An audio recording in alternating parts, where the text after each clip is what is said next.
when I shat on the toothbrush. She knows the story, but have any of you guys ever had a real enemy that you wanted to really get back at? Because when I was a teenager, I lived with my cousin in my grandma's house for a little while, right? When I was a teenager, I lived with my grandma and my cousins for a little while, right?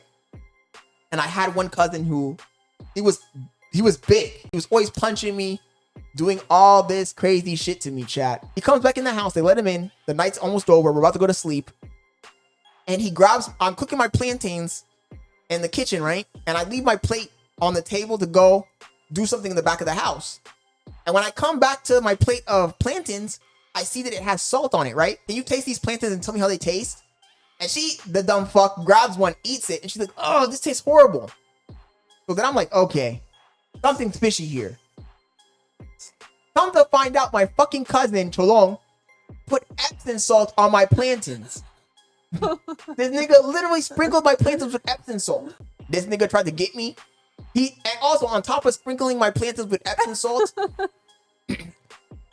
I was sitting next to the window, and you know, in these Central American countries, the windows are the kind that have like window panes, and they have like the foil. He broke through the window, grabbed me by my neck, and tried to strangle me through the window, right? But I'm not even playing. I mean, he actually tried to strangle me, and then he did the Epsom salt shit. Bet. So I watched him for like 2 days, chat. I watched him for 2 days to see where he put his toothbrush, hit his other items of value.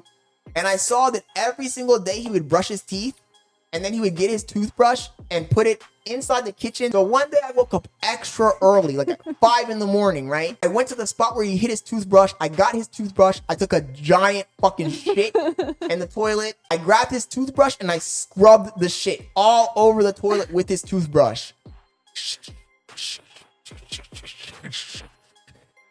Make sure it was really, really, really ingrained in the fucking fibers of the toothbrush. And then I looked at it and I was like, no, he's gonna find, if I put this back like this, he's gonna know. So I fucking rinsed it off. I rinsed it off so the toothbrush would look pristine again. I went back, I kind of dried it a little bit and put it back in his hiding spot. And then I waited, chat. I waited. I sat there with my eyes half open, half closed, because his bed was right next to mine, like across from mine. I waited with my eyes half open, half closed, pretending to sleep.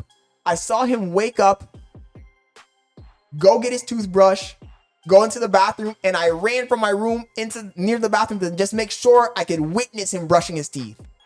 And I saw him with the toothpaste.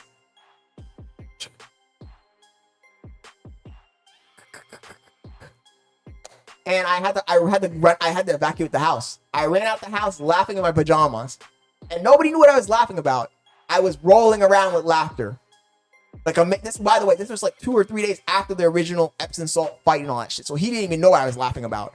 I was laughing, rolling around in the grass outside, laughing. I came back in. I looked at him. I laughed. And he didn't know what was going on. So he went about his day.